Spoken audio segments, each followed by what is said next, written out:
Oh, there we go. No. Yes. All right. Good evening, everyone. Bonsoir, Annie, and welcome to our combined council meeting for tonight. We have the Committee of the Whole that will be taking over shortly. Just before we get into the agenda, because I know there's always more people watching at the beginning than at the end, I want to remind everyone that tomorrow at 1 p.m., council will be holding with staff, it's a budget deliberation. It starts at 9 o'clock. All you need to do is go on the website and under the agenda in minutes and follow the instructions. So if you can and you're able to, I would suggest that you take in the budget deliberations. If you have questions or concerns or you wish to convey anything, please send an email to the municipality. Tomorrow will be just the deliberations. Staff will then bring back a final budget for approval at our following meeting, and any of your questions will then be answered. So with all this said, I'd like to call this meeting to order. And I need a mover and a seconder to adopt the agenda. Moved by Dave and seconded by Randy. All those in favor? Thank you. Are there any disclosures of pecuniary interest? Where's Angela? Seeing none. All right. Madam Clerk, there are no delegations tonight, correct? There are none tonight. All right. So then I need a resolution to resolve into the Committee of the Whole. Moved by Dave, seconded by Dean. All those in favor? Thank you. Madam Deputy Mayor, I turn it over to you and I get to sip water for a little while. Thank you, Madam Mayor. I believe, is our budget meeting not at 1 o'clock tomorrow? Yeah, that's what I said. 1 yes. o'clock. At 9. Did I say 9? So you did. Oh, so I'm thinking of another meeting at 9 o'clock tomorrow morning. So just to make a correction, the meeting will be held tomorrow at 1 o'clock. So I did say 9. Wow. 6.1, general governance. 6.1.1, quarterly report from the Clerk's department. Mel? Thank you, Madam Mayor, Madam Deputy Mayor. Thank you. So in my report, What an evening. It's starting well. So in meeting management, that portion of my report, there has been a significantly less amount of meetings that we've held, specifically because of COVID. So we've since we had refrained from holding our committee meetings, so that made a big difference. Within the last quarter, we did appoint Councillor Bob Prévost to replace our vacancy in Ward 1. We are still awaiting, so in the last quarter, we did approve the project to be able to upgrade our equipment for the council chamber to be able to hold our meetings live. So that also, because of COVID, there has been delays with the stay-at-home order. So we're hoping that as quickly as possible within the first quarter of 2021 that this project can be completed. There was no actions for municipal freedom of information requests. And in cemeteries, it's been pretty consistent. And for planning this year, we've seen an increase in applications and more specifically in consents. So a lot more properties being severed and sold.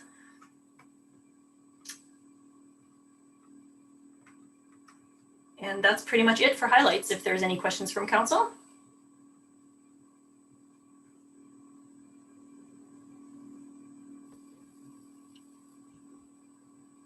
Through you, Madam Chair. Oh, she's, go ahead, Randy.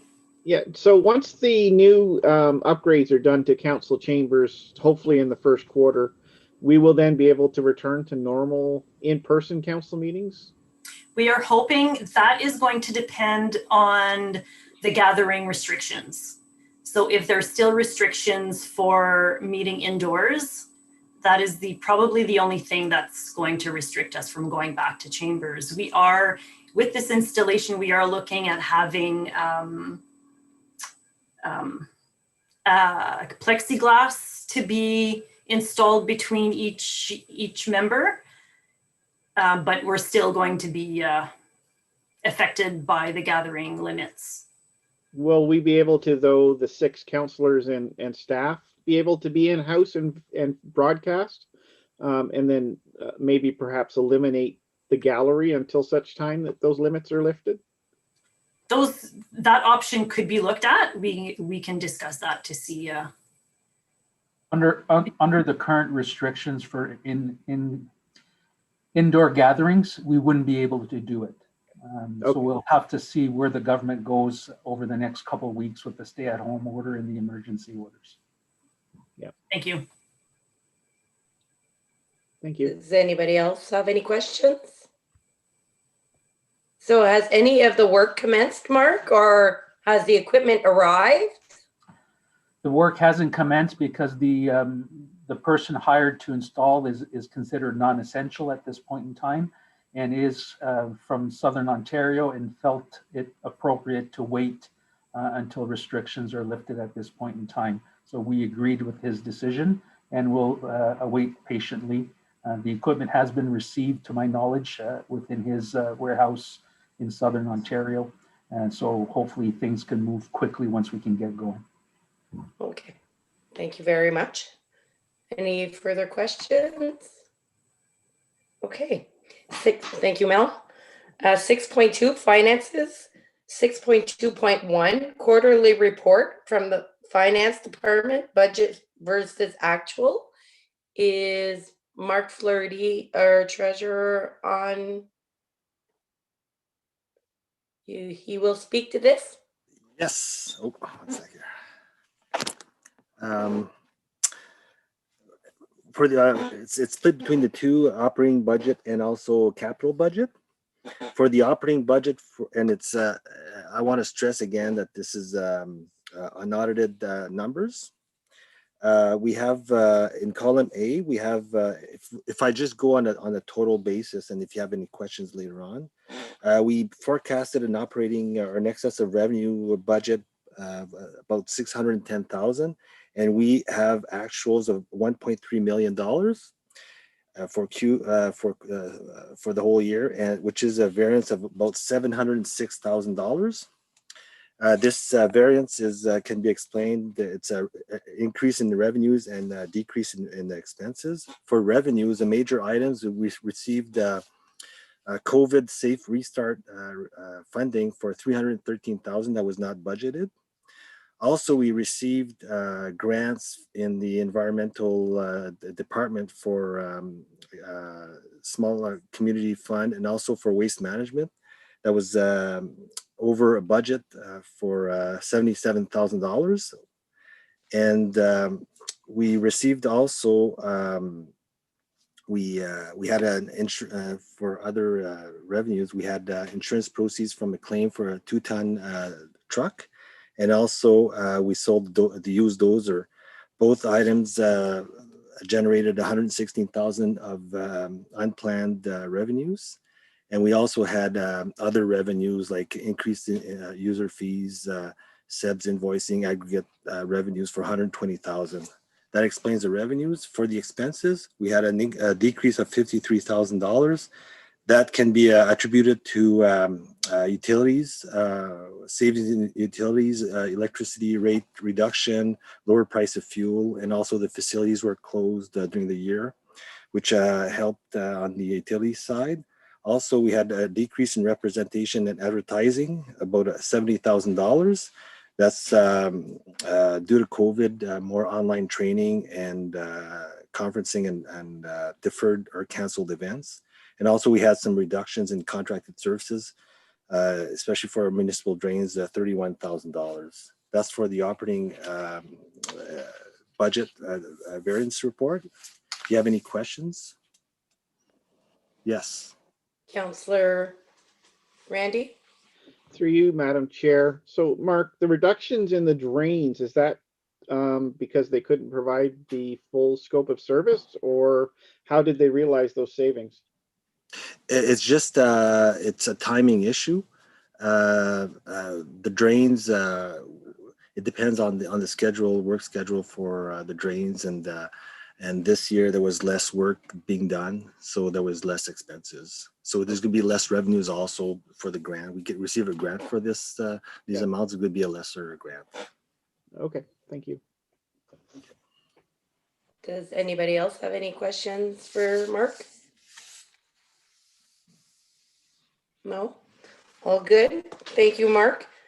So we'll continue on to 6.3, Public Works and Environmental Services. 6.3.1, the quarterly report, Public Works and Environmental Services. Mark will speak to that, our CAO? Yes, in the absence of Bob, thank you, Madam Chair. You see the report before you in the last quarter. We were concentrating on winter maintenance. So far, so good. We've had a good winter and end of year within winter maintenance processes, which is good to see for a change. Two things I'd like to point out on the report is you'll notice a high number of down days on two pieces of our equipment, the case bulldozer. Just a reminder to council and to the general public that this is a result of the broken down bulldozer, of which we rented another piece of equipment until the new one has arrived in actually between Christmas and New Year's and is now into operations. The other piece of equipment that was involved in a not at fault motor vehicle accident has been down since last January, February, and we finally received the new vehicle in November. So that's up and operational and on the go for now. So that's basically the highlights of those two departments. You'll see the statistics on the environmental services in terms of recycling and those comparisons for 2020. Does anybody have any questions for Mark?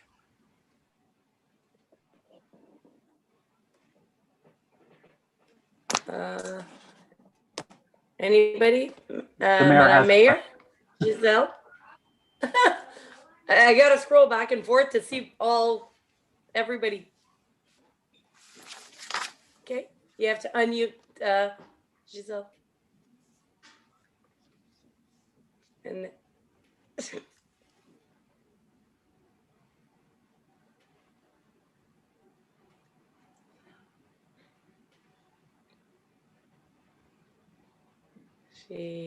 maybe we'll let Dean speak first.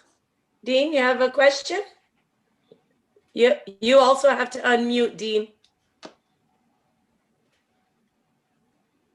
Back muted again.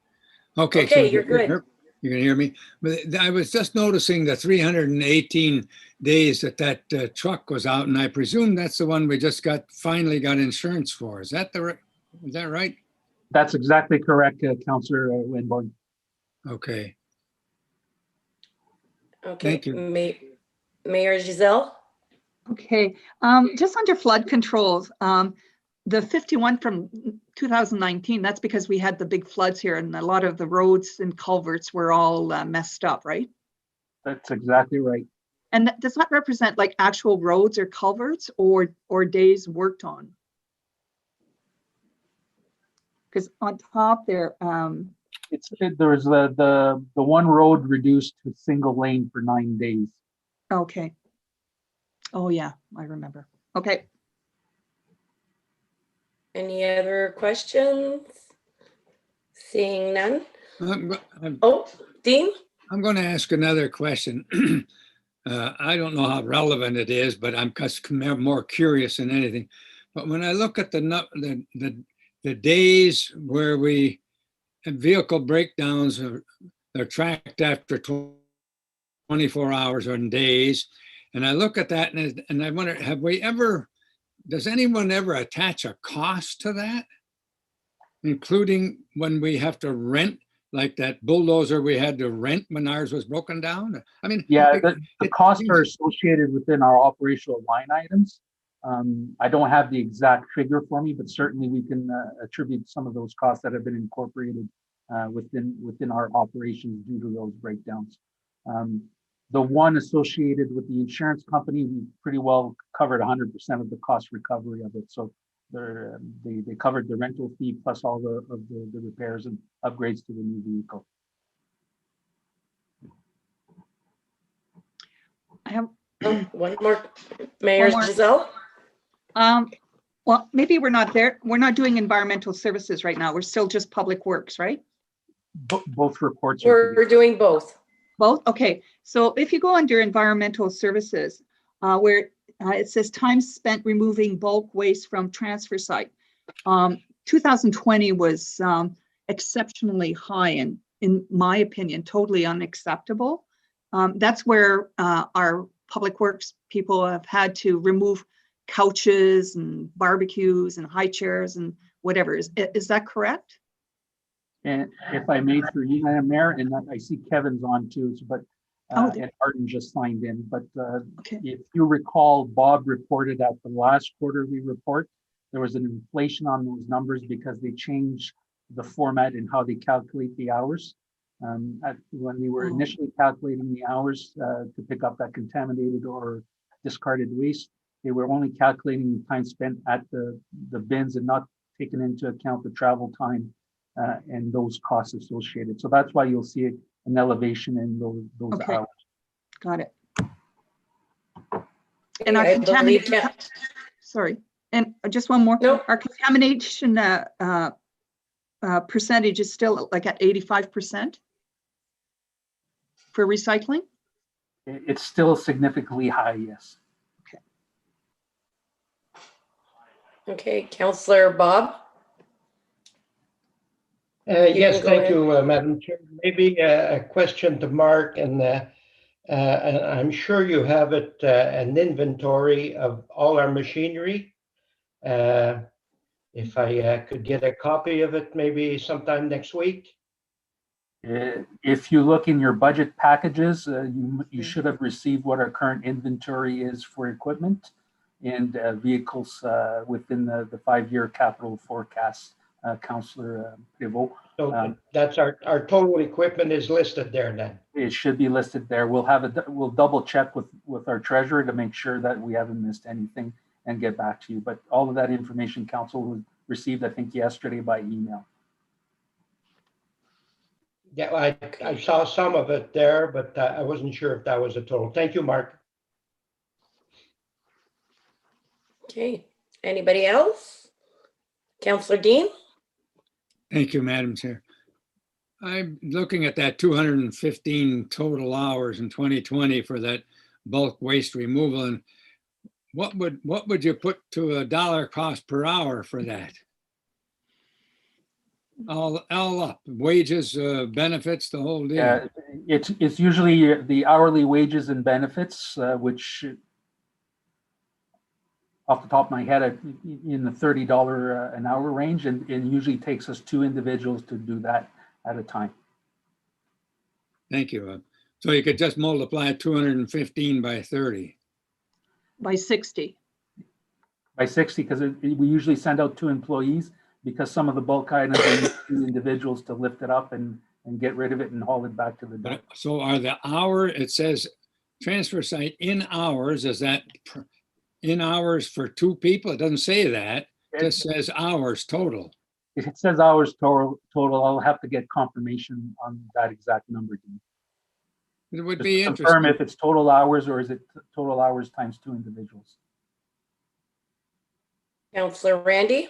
And to you, thank you, Madam Chair, and to you, Dean, as well. You've got to consider the cost of that equipment being tied up in that purpose and not doing other things in the municipality at the same time. Well, as we get further along towards budget time, we're going to have some discussions about more manpower, and some of that's going to relate to any cost savings that we might find here. So Mhm. Yeah. And I think I'll leave Dean, it at that. oh, yes, Mark? Yeah, I just got confirmation. The total hours you see there is the total man hours.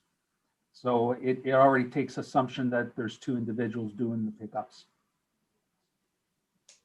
Times 30. Also, I mean, this is a discussion we've been having ongoing for the last few meetings. And I believe that's why we've made Kevin manager at the landfill site, Mark? In order to address some of these issues coming up and That's exactly right. Kevin, as our appointed manager at the landfill, to work in cooperation with our public works manager to address some of the bin site issues and the issues at the landfill itself in terms of recycling and contaminated waste and that whole procedures. And we're hoping if we can get the environmental committee up and going again to deal with that study and to move forward with recommendations at that point in time. So, as staff and as council and as the public, we're all looking forward to beginning that process, and hopefully we can get that going sooner than later. okay, thank you. Seeing no other questions, I will continue. 6.4, recreation and community services. 6.4.1, quarterly report, parks, recreation and facilities department. Excuse me, Madam Chair.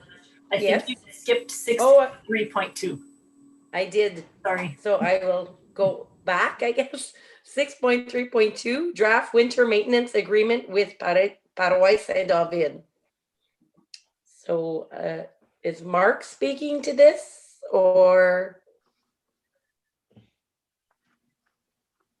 Sorry. Paroisse Oh, and the David? winter maintenance agreement? I apologize. Yes. Sorry. I was That's okay. trying to get information for council at the same time. Yeah, I'll speak to it briefly. So basically, some of the former councils may be aware or not aware. There's been an ongoing verbal agreement with the parish hall in terms of clearing their parking lot in exchange for being able to put some snow in the back of their lot as a storage dump. It's been verbal for as long as I can remember, and just being good practice, we decided to put pen to paper as agreements and paper make for good friends and sort of document things formally. So what you see before you is a draft that we're recommending. The Paroisse, the parish has got a copy and has gone through it. And that way there it sets things in motion at that point in time. So that's basically the background to this agreement. Councillor Randy? Through you, Madam Chair, thank you. I would say that I have no trouble, obviously, with helping out the parish cleaning their lot. My concern, I voiced this last year, I believe, is that the snow dump backs up onto that creek, and we don't know what we're dumping, that oil off the parking lots and such, and that runs off into the natural water run course there. And I'm wondering if there wasn't a better place perhaps to dump the snow on the municipal lot, like where our municipal office is, off to the side somewhere. Just that it seems to me to be very close and to an environmentally sensitive area, that water runoff. Thank you. Yes, Mark? For you, Madam Chair, you have to understand that all of our storm water management within the municipality or the community in the Wellville all drains into Wolf Creek, that being the highway drainage, being our street drainage. Even the lot beside the municipal office, at which time we did dump some snow there, and we had to reconfigure that because of the project of the walking trails for the seniors, as we didn't want to create a damage on newly renovated properties. And that was making its way into a municipal drain, which then in turns also dumps into Wolf Creek. So we are following provincial guidelines, and we looked into this in the past, and we're fine at this point, but we'll certainly keep an eye on it. But just to let all the council know that all of the drainage within the community does drain into Wolf Creek one way or the other, makes its way there. Okay, thank you. Any other questions? Seeing none. Thank you, Mark. So oh, one more, Dean? Go Just a ahead. comment, Madam Chair. Yes. I understand exactly what is being said. Even our lagoons eventually, I guess, end up in Wolf Creek and out on into well, eventually into Woolsey Bay. But I wonder if listening to what Mark said about everything draining there and thinking even of all the road salt, I'm sure that it goes into the drains. It's going in there too, and wondering if this isn't something that in the future we should be looking at, to look at a diversion of some kind, or a way of having it go into settling ponds or something, so that we could hold it back, hold back any of the products that might be in that drainage, so that they don't get into our river system. I know even in Sudbury, they're becoming very worried about the salt levels in Ramsey Lake and Trout Lake, because of the roads and what the amount of salt that they put on them.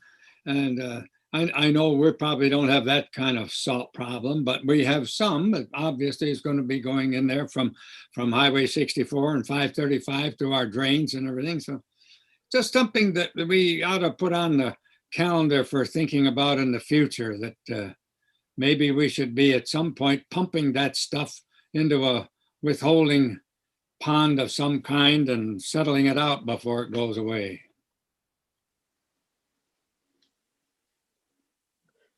Okay. Thank you, Councillor Dean, for those comments. I'm not sure if Mark wants to reply, or this is something we can discuss at a future meeting. Something that certainly can be discussed. It's council's prerogative to look at these types of things in the future. Staff is open to suggestions. Madam Mayor? My suggestion, I think it belongs to the Environmental Committee. So add it to your list of to-do things with that committee after you finish figuring out what to do with the bins. So One thing at a time, you mean? Thank you hear me. You hear me loud and clear. I was trying to say it in a friendly way. Okay, so I'm more direct. Any more questions? Seeing none, I will continue. 6.4, Recreation and Community Services. 6.4.1, Quarterly Report, Parks, Recreation and Facilities Department. I believe, Mark, are you speaking to this? Yeah, I'll speak to it. As you can see from the results, everything's COVID related. Most of our facilities have been closed since March 17th of 2020. However, we did open up the arena facilities for a short period of time until they were closed again. So you'll see a significant decrease in the hours used. You'll also notice a significant savings in free rentals that we didn't need to hand out for the balance of 2020. So you'll see the difference over the course of the year of revenues, so all related to COVID-19.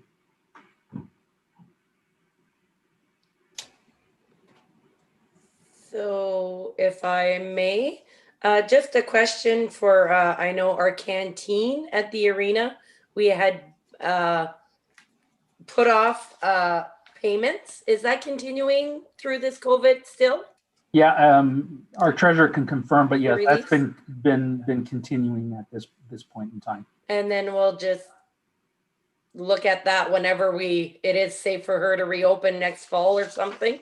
It'll all determine on what the protocols, procedures, and gatherings and rules and regulations that we have to adhere to when we are able to reopen. When we're all vaccinated. Councillor Randy? To you, Madam Chair. Would there be some point in the spring or summer, though, when she would not be operating anyways? In that case, then do we continue through the summer when she wouldn't even be earning an income from the canteen? Yeah. So when do we review this? So Great. Mark? yeah, technically, the arena shuts down in late March. And then the canteen services reopen during the ball tournament. So those are all question marks this year again. And then the services reopen in September when the arena comes back into operation.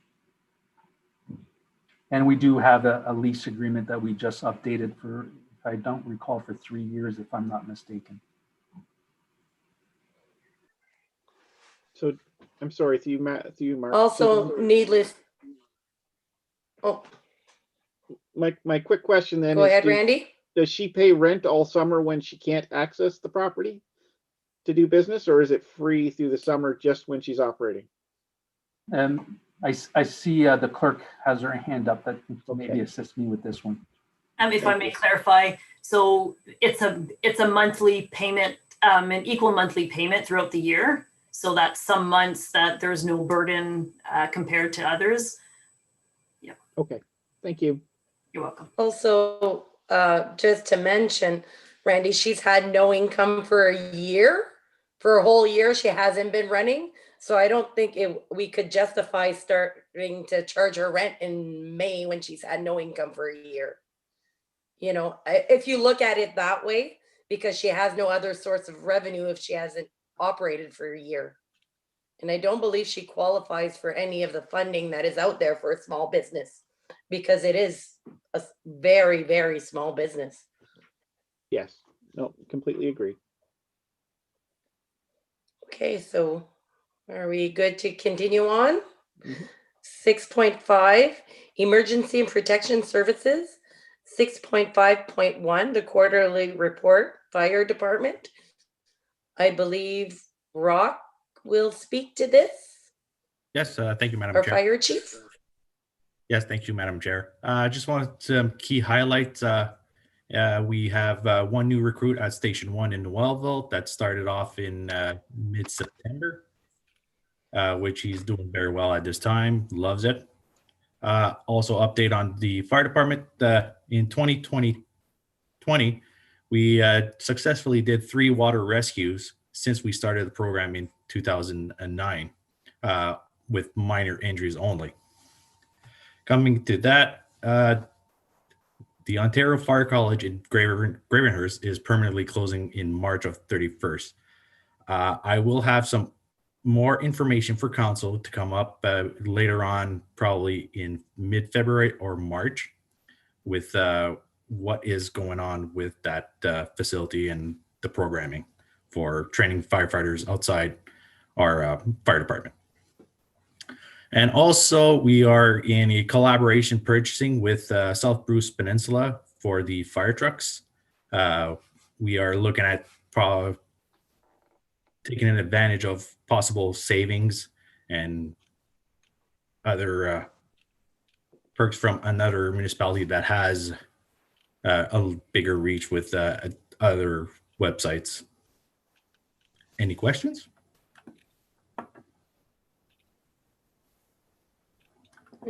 We don't. Oh, Councillor Randy.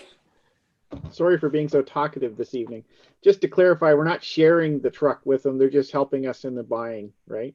We're just using their bids and tenders program to access better vendors and a longer reach. Yeah, correct. I thought so. I just wanted to clarify. Thank you. Okay, seeing no other questions. 6.5.2, the volunteer firefighter policy. This is a draft amendments. D4 volunteer firefighter policy draft 2021. I believe the chief will speak to this again. Yes. So we added some wording, especially with some at 5.2 for firefighters and officers at the age of 65. Under the Fire Protection and Prevention Act, a career firefighter is forced to retire at the age of 60. Past that, for volunteers, there's nothing. We are looking at something to protect them and protect the municipality also if somebody at the age of 65 does occur an injury or something while doing a suppression firefighting role. We would like them not to be on the side of that suppression, more of an operator to run trucks, drive vehicles, or even change air tanks for us on the scene. We'd like to have more younger firefighters do the suppression roles. Well, I guess that leaves me out. And at 9.27, this is just instead of having a word to mouth that the fire department will provide stationwear, it's actually we're putting it in the policy for the firefighters to know that yes, they are provided stationwear when they attend the station for equipment check, training, or fire prevention and other activities. How much station wear is it? Do we have a specific rock? Like, is it 2 shirts, 2 pants, 2, like, do we have specifics? I mean, 'cause we At the could, moment, we're looking at shirts, pants, probably t-shirts, and probably a short sleeve dress shirt and a long sleeve dress shirt. but there will be a specific amount, or it will be written down somewhere as to how many items each firefighter can have.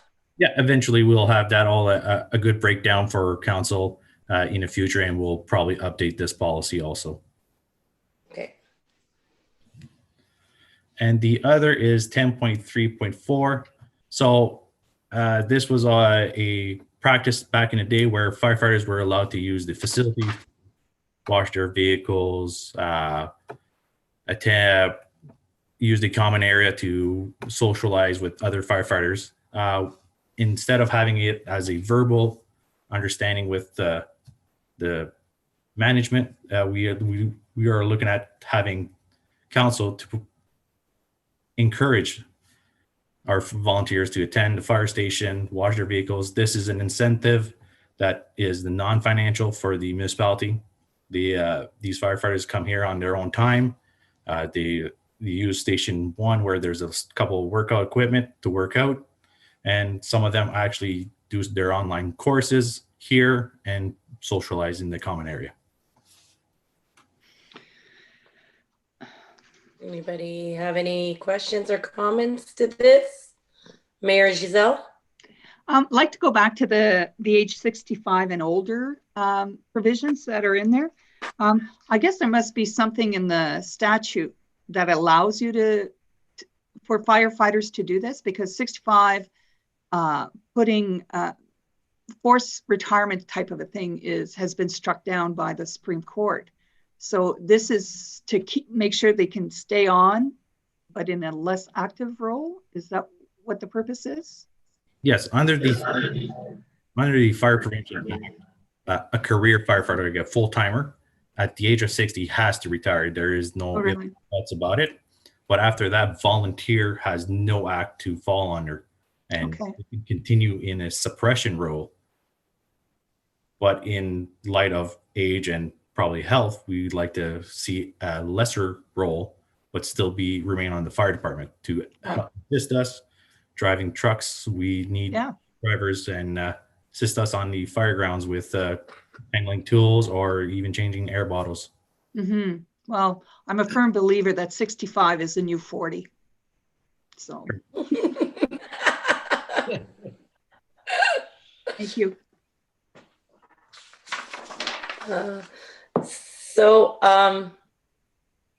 Councillor Randy? Just a quick question for Rock, and I'm not sure whether I'm allowed to ask. Is this typically the age of our fire department? Do we still have a lot of volunteers that are up in that age bracket, without going to specifics so I don't run into trouble asking the question? No, we don't have many. We have a pretty young core of volunteer firefighters. Okay. So we're not singling out one person or something with this? No, I've been working on this for at least past year and a half to try and find some wording. Thanks to Melanie and Mark, the CAO, for helping me find some wording and have it put in the policy. Thank you. I do believe, though, that in the past we've had some firemen that have been around that age that were they were firemen, right? And they were with us for quite a few years, so volunteering. So I think this is probably a good thing to have something in there for them and for their protection and everybody involved. Yes, Does anybody else have any other comments?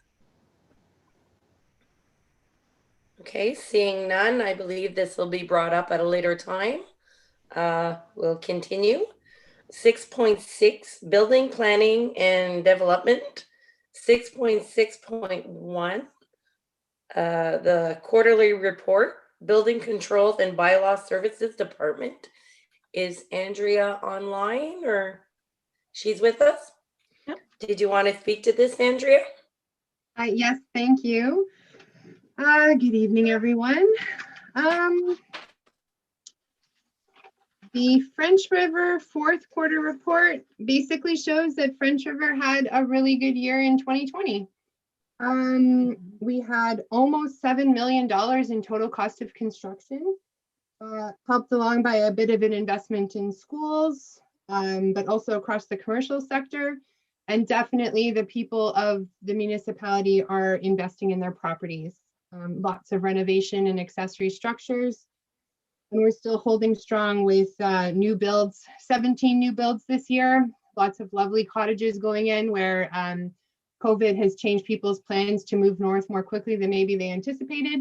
And also large homes on rural properties. So with all of the sales that we've heard of and seen on waterfront and rural properties in the area, I see us being busy as long as people can afford building materials over the next few years. So I think French River is doing very well in the building sector. If you actually take a look at the spending for this year and the fees that we collected, we are very near or just over revenue neutral on the department if we take out the bylaw cost. So the increases that we made to the building fees back in 2017 or 18 have really come to fruition now. And since we're close to that revenue neutral, that's where we want to be. We never want to collect more. We just want to cover the cost of our service. So we were happy with the year this year. Were there any questions on the quarterly report overall? Just Mayor one, Giselle? just one quick one. Under government institutional, in the second quarter, you have 3. What buildings are those? Or what is it? The high school. Schools, I'd have to double check. I know for sure there was re-roofing on the elementary school, and on the high school there was some work done as well. Okay, I can't got it. off the top of my head remember 3 yet. Yeah, I didn't see a new building go up, so I figured. Improvements too. Yeah, they Yeah, all fall that's under good. the same. Mhm. Yeah, that's good. Anybody else? Okay. You're good to keep going. Okay, I'll speak to bylaw quickly. We didn't have many, we actually had a few less complaints this year than we have in past years. But we did keep our shared bylaw officer busy this year, working in other municipalities as well. So that's been going well as far as the shared service goes. Did anyone have any questions on the report for bylaw? I'm seeing none. We're all good. Okay, and Okay. everything I have for the quarterly. Okay, thank you, Andrea. We're gonna keep going to 6.6.2, Sudbury East SEBBS report and extension of shared service agreement. We will need a mover and a seconder for this. Randy. And a seconder, Councillor Bob. If I may, we can let Andrea speak to it first. Yeah, speak to her report first, and then I can read the motion. Okay. Thank you, everyone. So as you know, I presented to you 2 weeks ago, maybe, with the report for all of subs. We were supported by the French River to move forward with the 5-year agreement. You were my first council to be presented with this agreement. I went on to present to St. Charles that evening, and then Marks Day Warren and Killarney soon after. And those municipalities had concerns where they weren't quite ready to sign on for the 5-year without some tweaking, some changes, some more discussion about the agreement going forward. And to be fair, this had been the first time that the entire agreement had been brought to council. So as much as we had done the work beforehand with the CAOs working together to come up with something, everyone had concerns that were valid. So by the time I got to presenting to Marks Day Warren, I had discussed with them the idea of extending the current agreement for 1 further year and forming a committee that would include CAOs and a councillor from each municipality to discuss these issues as a group, to then provide a more cohesive and maybe more supported agreement to all the councils by fall of 2021. Marks Day Warren passed that resolution to extend for 1 year and appoint a committee. I presented to Killarney 2 nights later, and they had some concerns as well, although they were maybe a little more willing to go forward with everything. But they liked the idea of the extension of 1 year and forming the committee. So I have 2 resolutions.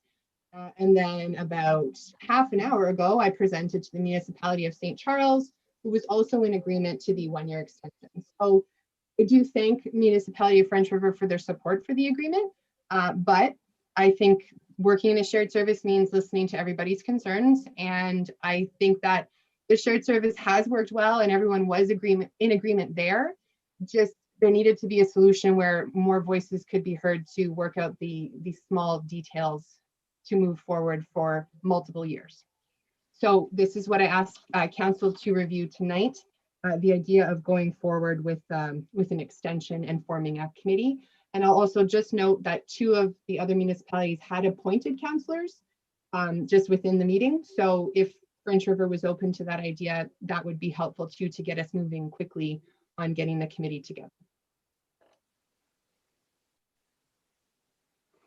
Okay, Mark?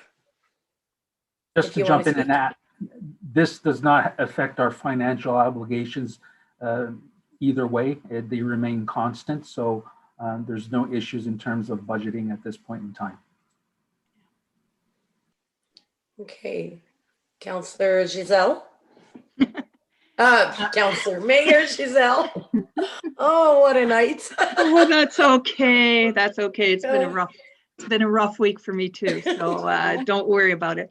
My understanding is that likely the other municipality is going to put their mayor on that committee.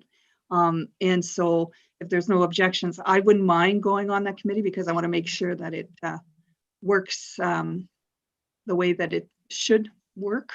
And so I don't have a problem extending for a year, nor do I have a problem with setting up that committee, but I want to make sure that committee is not like a 10-year committee that doesn't agree to anything. So processes need to be done quickly and cleanly and meeting everybody's needs. So if there's no objections, I wouldn't mind doing that one. I'll move that Mayor Peugeot attend on our behalf and see if we can't get this thing working. Yes. Okay.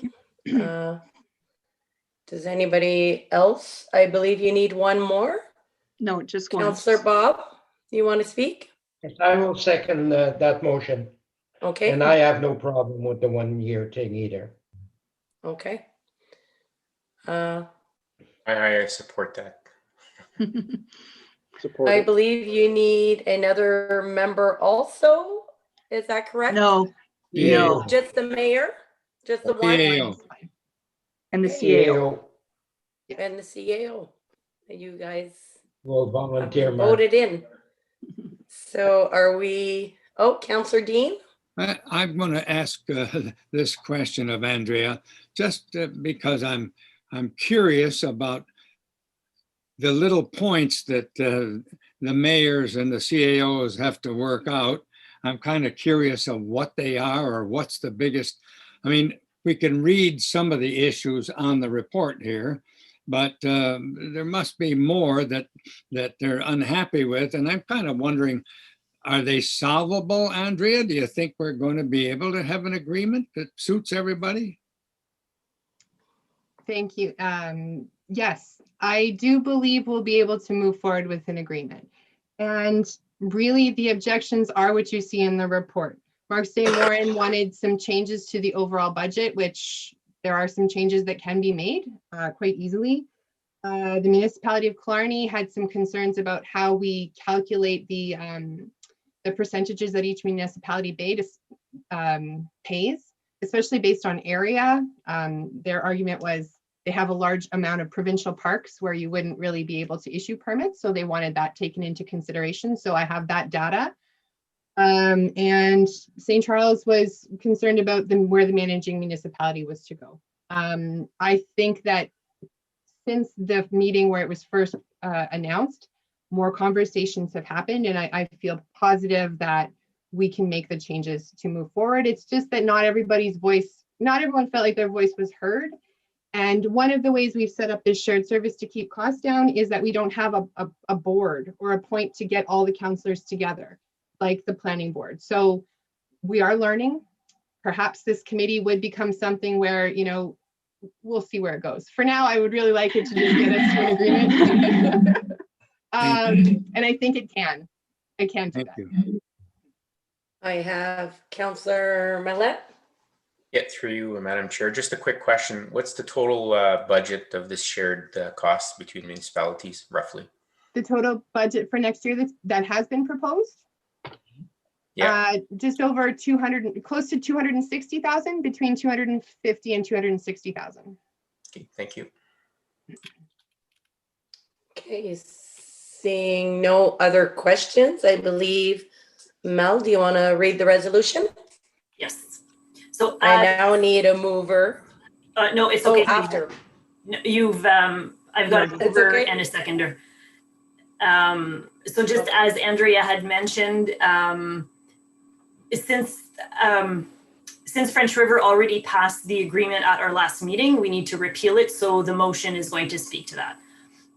So duly moved and seconded, whereas council received the CBO report for billing and bylaw services with the proposed budget for 2021 to 2025 agreement and adopted bylaw 2021-05 to execute the Sudbury East Building and Bylaw Services Agreement with the municipalities of St. Charles, Killarney, and Mark State for a period of 5 years.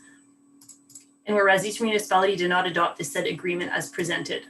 Now therefore be it resolved that council adopts bylaw 2021-07 repealing bylaw 2021-05 and further that council adopts bylaw 2021-08 to authorize that the existing agreement be extended for 1 year with a proposed budget to be approved to be provided for 2021 and further that council recommends a committee including CAOs and a member of each council be formed to develop an agreement for additional years. So I'm going to keep note that council agreed that Mayor Pajot be part of that committee and our CAO Mark Gagnon. All in favor?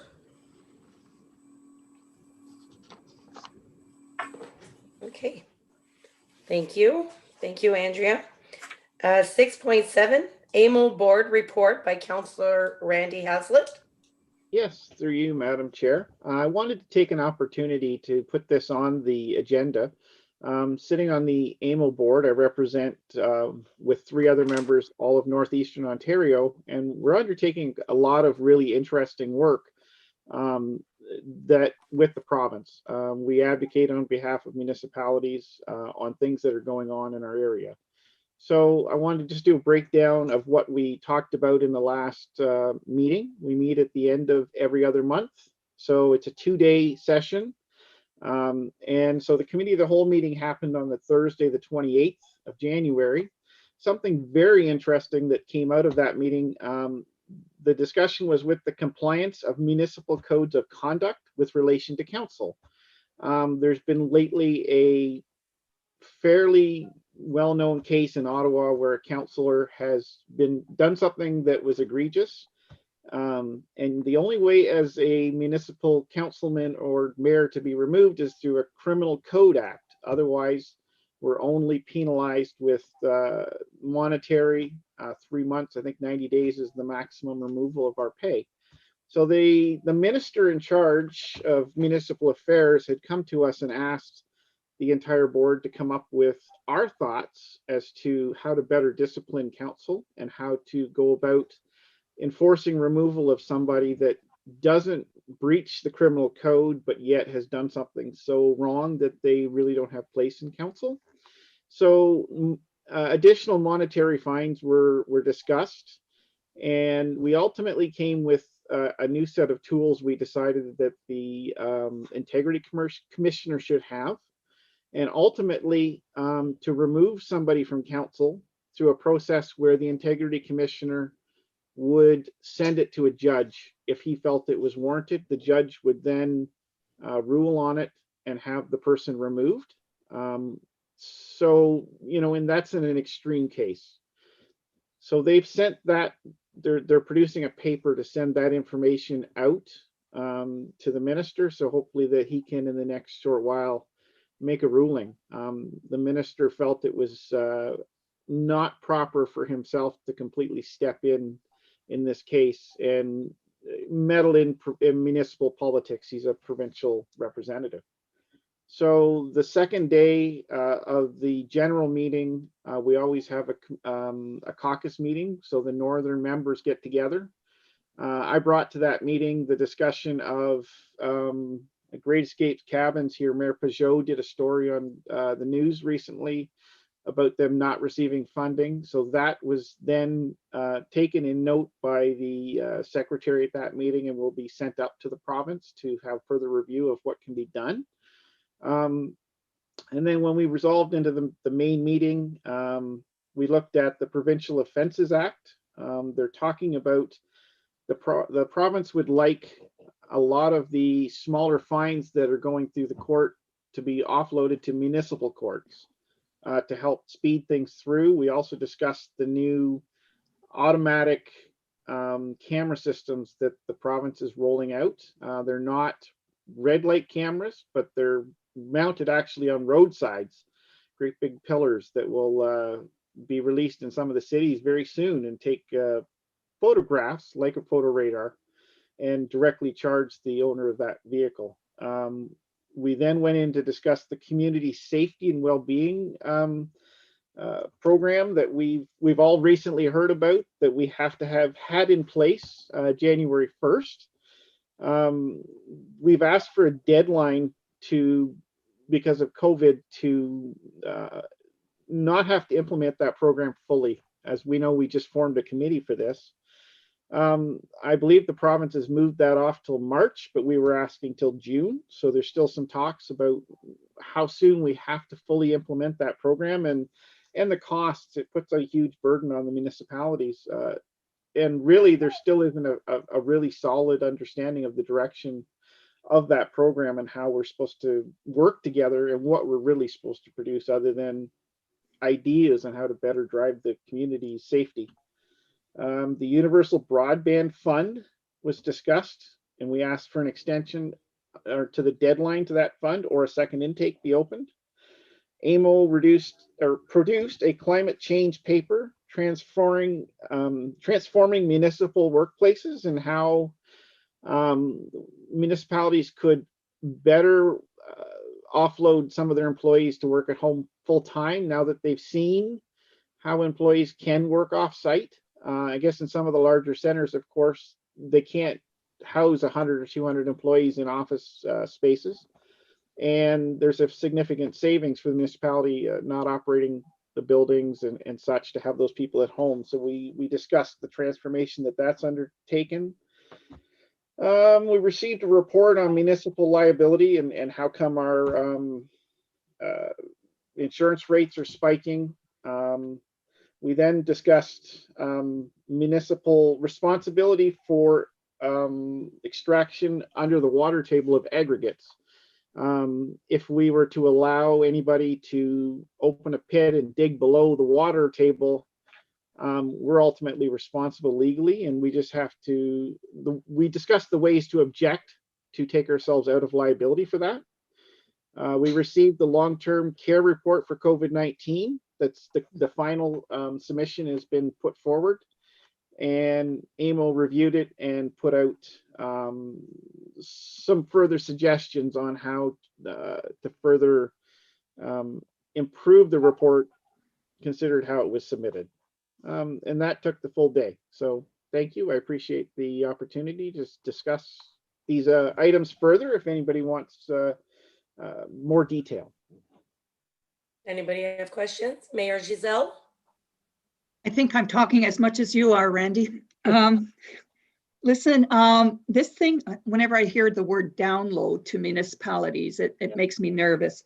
So can you tell me, downloading of traffic tickets and other tickets to municipal court? We don't have municipal courts. So And we don't. And so would they want us to, is the idea to create a municipal court? No, we regionally, I think we have a regional municipal court that runs out of North West Bay. Nipissing. Yeah. Yeah. So there's, rather than put provincial offense, like through the Provincial Offences Act, there's a lot of things like parking tickets. And some of those tickets that go through the court system that could go to a smaller municipal court and fast track them, freeing up the provincial court system, is the idea. Okay, and they don't do that now? Like speeding tickets and provincial tickets like that, they go where? To the regular court? Yeah, the regular court, the Provincial Offences Act. So this is a way to speed up some of the lesser charges and get them through the court system faster by dealing with a municipal court. They're not going to make us open a court. But we do have a local regional court, which is West Nipissing, I'm pretty sure, if not North Bay for sure. Yeah. Mark, do you know if West Nipissing has it? Yeah, we're part of the consortium of the court system with the City of Greater Sudbury, along with all St. Charles, Marks Day Warren, ourselves, West Nipissing, Callander, Mattawa, that whole sort of a regional aspect of it. Okay, good. So it's one way to expedite the charges, get them out of the court system faster. But again, it's also to take it off the backs of the province, so that they can deal with more serious issues. Thank you, Randy. Yes, Any Mark? other questions, Mark? Just a point of clarification on the health and well-being plan. For council's information, we did receive official confirmation that the deadline has been extended to July 1st of 2020. Although I don't think that's far enough, you will see a resolution supporting a request to extend even that date, probably at the next council meeting. Okay. Any other questions? We are good. Thank you, Councillor Randy. Thank you. 6.8 correspondence. I don't believe there was any received. Mel? No, we're good. All right, so we need a verbal motion to return into regular meeting. I need a mover. Councillor Dave and a seconder. Councillor Bob. Mel? That the committee rise and report. All right. Thank you, Madame Renée. So before you, you have the consent agenda. So I need a resolution to adopt the items contained in the consent agenda. So I need a mover and a seconder, Randy and Rick. All those in favor? Thank you. And Madam Clerk, we did receive a notice of motion from Councillor Randy. So would you like to read the motion first, or how? Or First, I need a second. We need to go through the consent agenda first. Oh, Item. did I really skip? Everybody's skipping tonight. I know. So item 7. Right. Yeah. I did I that thought we already. just did that. I just did We that. did it. No, you had the resolution to consider the items within the committee of the whole. Oh, is that what I did? Okay, all righty. Then I will do the consent agenda. I thought I was doing the consent agenda. No. So. All right, so that was for the adoption of the recommendations for the committee of the whole. Okay. Then under consent agenda, then I'll need another mover and a seconder for consent agenda. Dave and Renee. So duly moved and seconded, but resolved that council approves the items of the consent agenda under section 7.1. All in favor? Thank you. Sorry about that. That's okay. Notice of motion. So we do have a notice of motion from Councillor Randy. Now, do I need to get a seconder first and then you'll read the motion and we can discuss it? Yes, it would be best. Okay, so I need a seconder for Councillor Randy's motion. Dave? All right. Madam Clerk, are you going to read the motion and then we'll open it up for discussion? Yes. Okay. Just gonna bring it up, just 1 second. So it is duly moved and seconded, whereas the municipality has an inventory of surplus property and the economy of the French River could benefit by allowing these properties to be developed. And whereas a report on the status of the inventory of municipal properties was presented to council at a meeting held November 6, 2019, where at the time no action was taken. Be it resolved that council reconsider and discuss the potential of taking action on the disposition of the following municipal properties. So number 1, vacant land on Blue Jay Road. So it's attached to your motion as Appendix A. Number 2 is vacant lot. So there's 2 vacant lots in Bigwood Township near Highway 69 in Appendix D. And number 3 is 2 vacant lots on Doe Street. And you can see that in Appendix E. Since Councillor Randy, you're the one that put the motion, you Yes. get to start it off. Absolutely. Thank you so much, Madam Mayor. I had proposed back in 2019, I think in the fall, to have this proposal brought before council to discuss the validity of keeping certain properties in our inventory. The meeting came to fruition when I was away at conference, so I didn't have a chance to actually speak to or make a motion at that point. So I felt it prudent 1 year later, after we had the opportunity to bring these back and just discuss the possibility of disposing of some of these lands to help the community grow. So I want to start with property number 1, vacant lot on Blue Jay Road. We see it in the appendix. It's a piece of waterfront property. And so this is a property that would be generating $38,000 to $4,000 in property tax per year should we decide to divest of it. Somebody who was to build a camp or a nice home there. There's very nice homes in the area. And the reasoning I had been given is that we needed to save this property so that we had access for the safety of the community in case the firefighters were not allowed to access the camp in the area.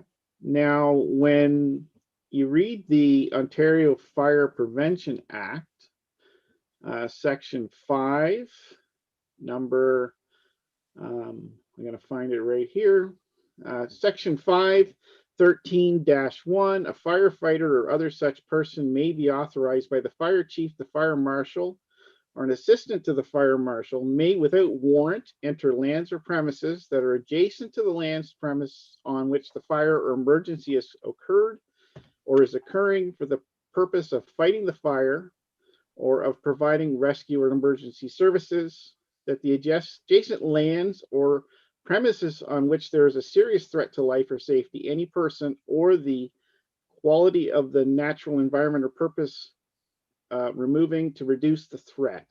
So the Fire Prevention Act says that our emergency people are allowed to access any property on that lake at any time for an emergency.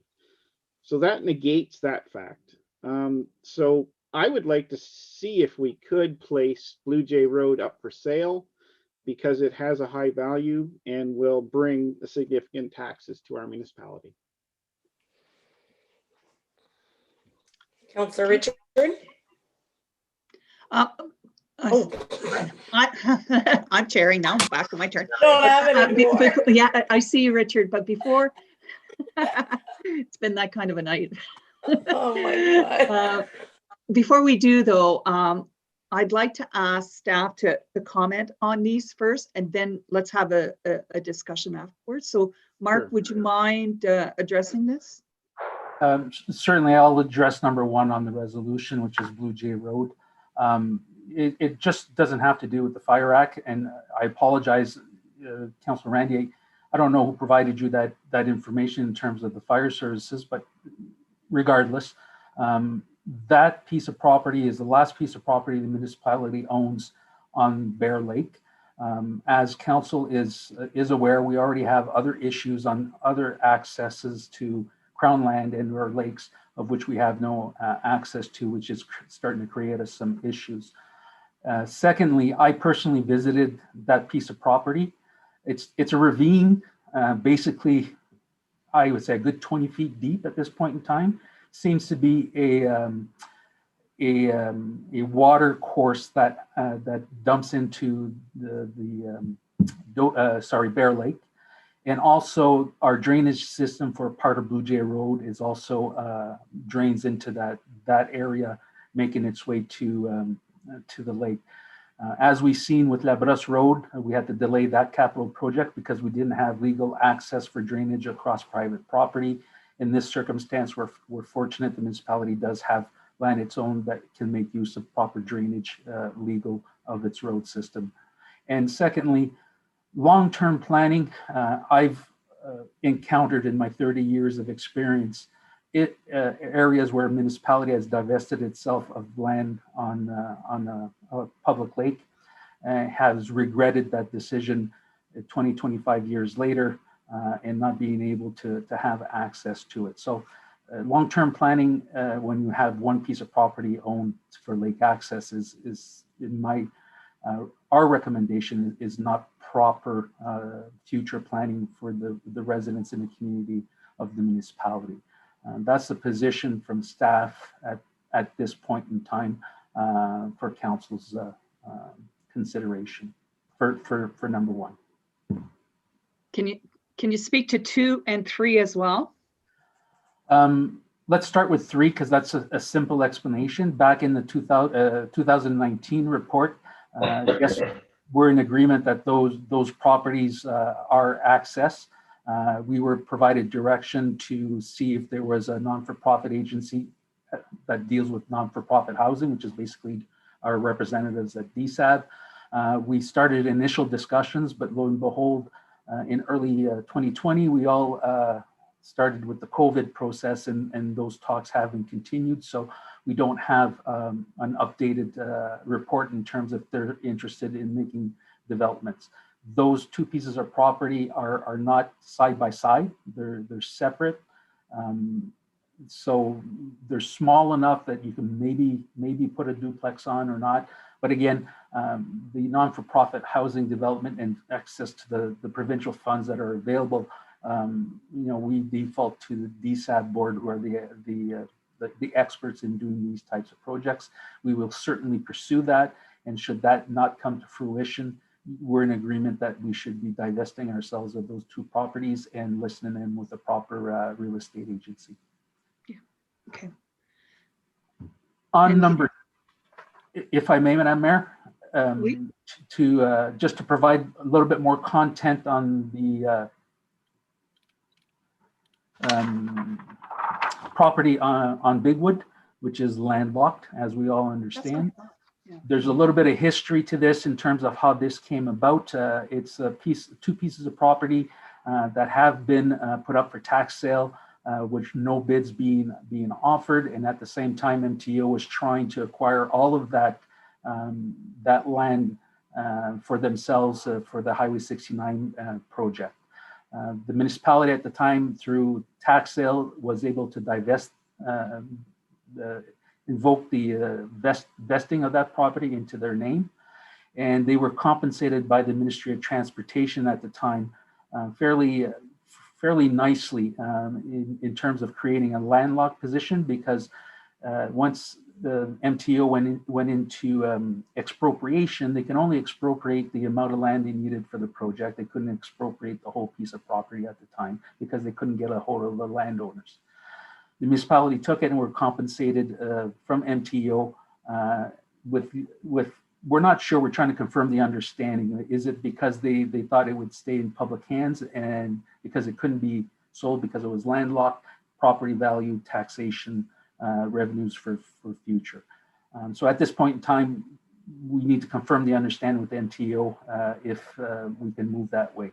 I'm not saying that, no, we can't sell that. We can't divest ourselves of that. We just need to confirm other details. Because we can sell property that's landlocked, then it becomes the property owner's responsibility how he accesses it, and they have to understand that building permits, unless you have legal access to your property, will not be provided. So that's the update we have on the Big Wind property at this point in time. Unless Melanie, as clerk, do you have anything to add in terms of, you were here for the history more than I was? So. No, you've captured everything correctly. We're good. Thank you. Thank you. I have Rick, then I have Dean. Chair, just not much of a question, but more of a statement. Go ahead, Rick. I'll finish after you. Thank you. We've been discussing this, like it's the third time we discussed this. So my comment on this is that if there's any value to some of these properties, you'd have people lining up wanting to buy them. There hasn't been any of those happening. Not to say that they're not worth anything. I mean, the two properties in downtown Wellville on Dole Road, I mean, they're not side by side. I think they're two lots between each other. They're pretty small lots. The one suggestion that I would have, I mean, if we can't sell them, look at knocking on the door at DSAB, for example, because I know they've got some money looking to, building some housing. Not to say that any of the properties that we have are probably worthy of building a big property on any of those, big building on any of those properties, but it's better than keeping something that's not worth it for a long period of time. Even if you give it away for $1, and if you can get something out of it, so be it. I say we just do it, and let's just stop wasting our time on this discussion, for the sense that we're not.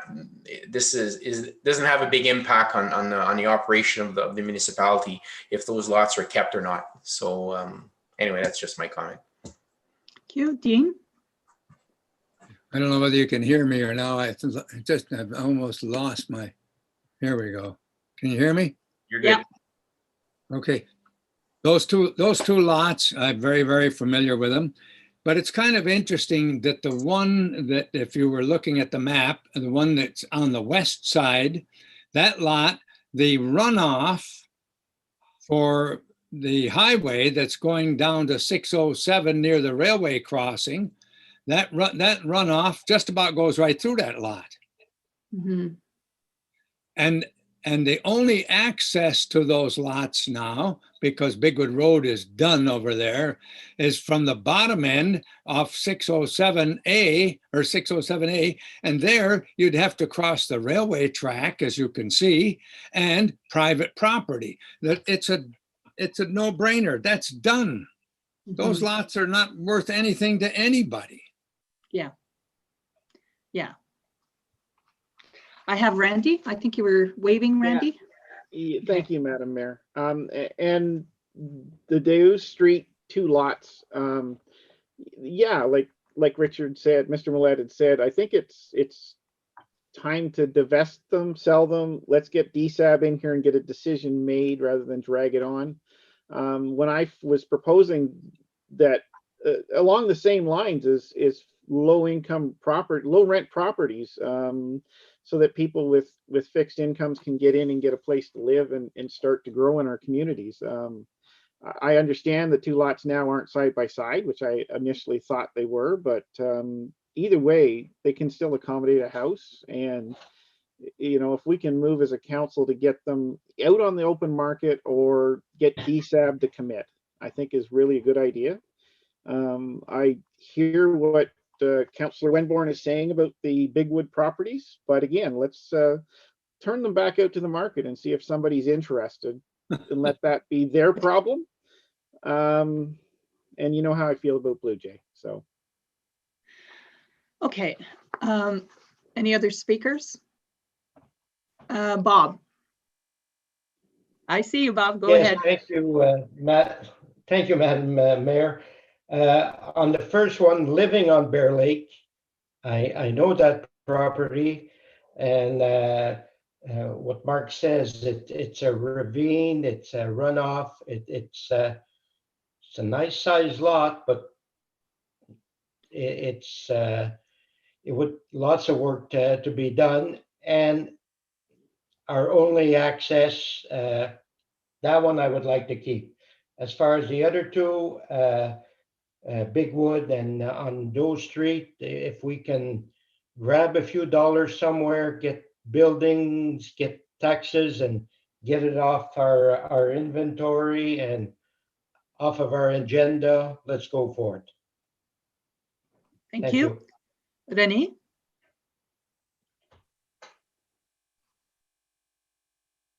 I know last week when, or was it last week, we were in conference, we had the 3-day conference. There was discussion there that there would be money coming out for DSAP and stuff like that to help build homes or shelters or stuff like that. So I say we hold on to the Doe Street properties until DSAP does approach us, or like Mark said, the conversations have already been there. And perhaps once this COVID situation slows down a bit, maybe the DSAP, once the meetings get up and running properly again, that will be some of the discussions.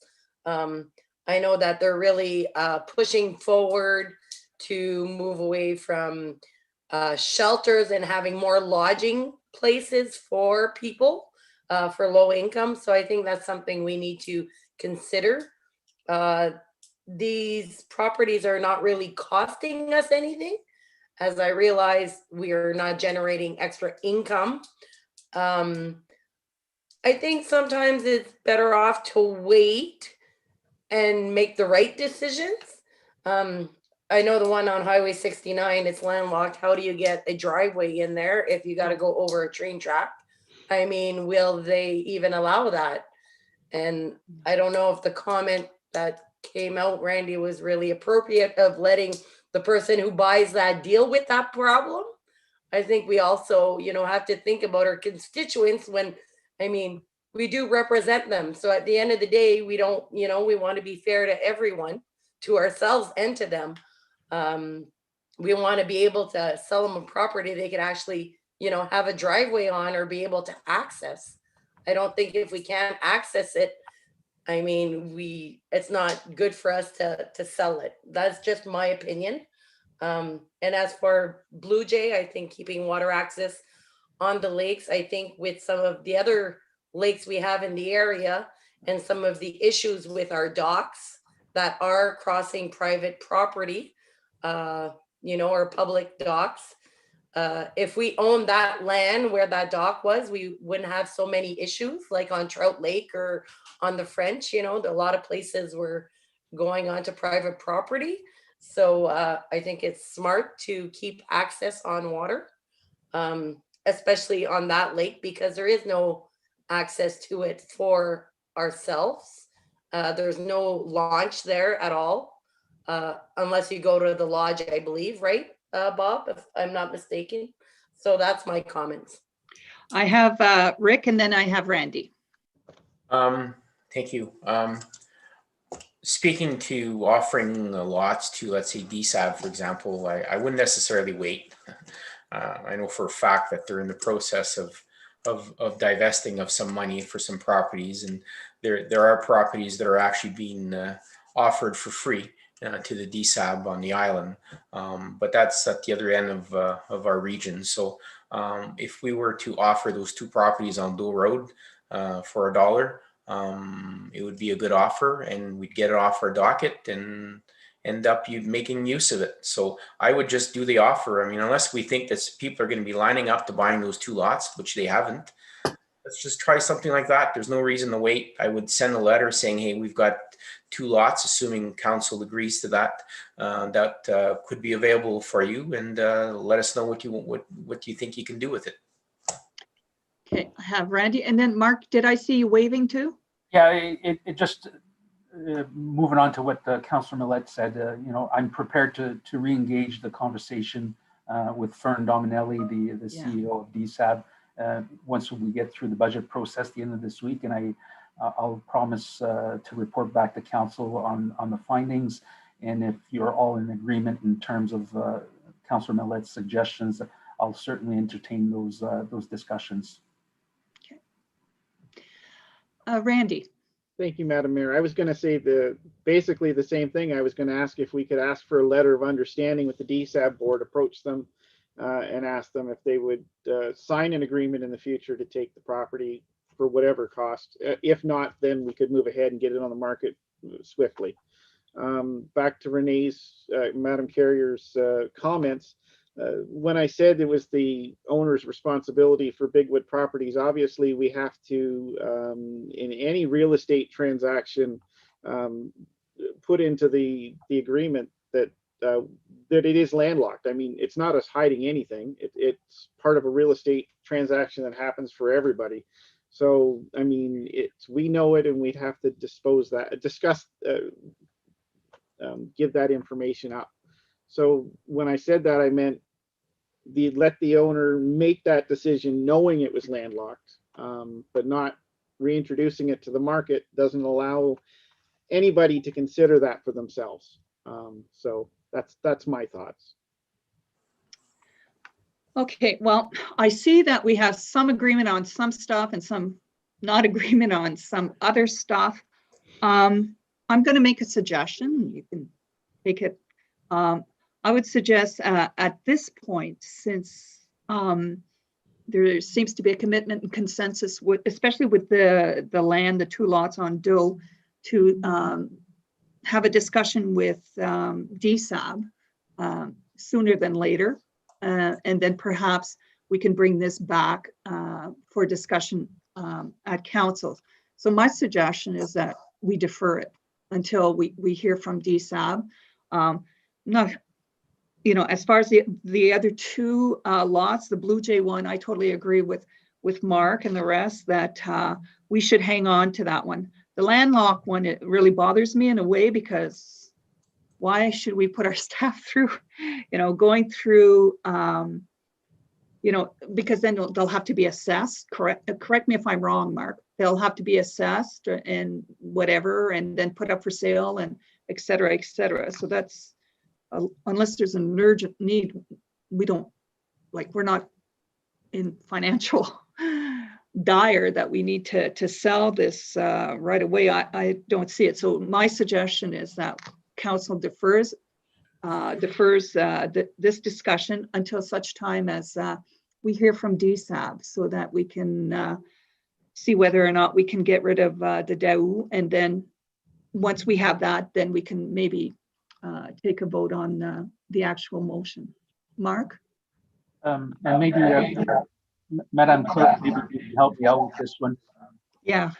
In our archives, has the Doe properties already been declared surplus at one point in time? Yes, so the 2 lots on Doe Street have already been declared surplus, and we did receive, so council had agreed at that November meeting in 2019 that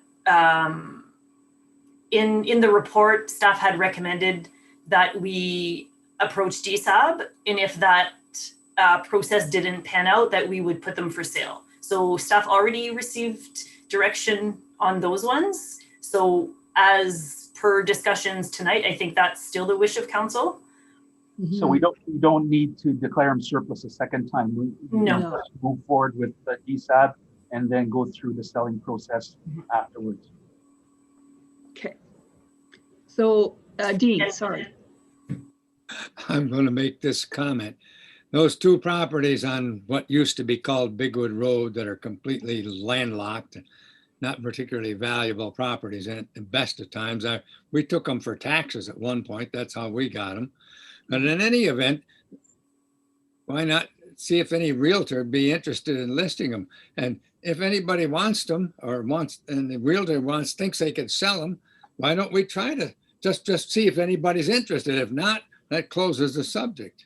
Well, I think there's a bit of research to do, first of all, because because we've already received monies from MTO because they are landlocked, and we cannot, and the reason they paid us well back then is because we can't sell them. And there's some restrictions too with MTO. So it's not just a matter of putting it with a realtor. Am I correct, Mel? So if I can clarify, so as Mark had explained, if I can just add a little bit of context. So when it was going through tax sale, at the same time, MTO were trying to negotiate with property owners. So as Mark said, they weren't able to reach them. So one process kind of went a little faster than the other. So by the time that negotiations were at that point, the municipality had already vested it. And the next step for MTO was to go through the expropriation. So they only expropriated this sliver of land that they required for the cloverleaf, let's say. But their first intent was to expropriate the whole land. So when they compensated the municipality, the value that they based on was to compensate the municipality for being stuck with this property that is landlocked and that we weren't able to sell. So to compensate for the lack of future taxes and whatnot. So what I would suggest at this point is I would want to get in contact with MTO to see what their comments are. Because if we received compensation for certain reasons, and then now we're going to go ahead and sell it for another type of revenue, I don't know if that would be proper. Okay, so well, I would want to get clarification from it. Understand that, but if you look at the map that's up that we have on that property, and you look at the west end, that's the bottom end of that property, the runoff access coming off the northbound lanes down to 607, right near the railways, goes right across the end of that property. Yeah. Guaranteed. Yeah. Yeah. Okay, so how does council feel, before I ask for a formality, about deferring this motion until such time as we get that DSAB is contacted, and so that we continue on with what was originally agreed upon, and that for Mel to get some time to have a look at this landlocked, these two landlocked properties, and see whether or not we're allowed to sell them based on the fact that we've already received compensation for them. So don't want to be seen as double dipping or anything like that. So just want to see consensus before I ask for a mover and a seconder for deferral. I agree. How's that? You agree? Okay. Defer. Do I see it? Are you okay with that, Randy? Yes, please. Okay, so now I need a mover and a seconder to defer. So Randy, and I need a seconder, Renee.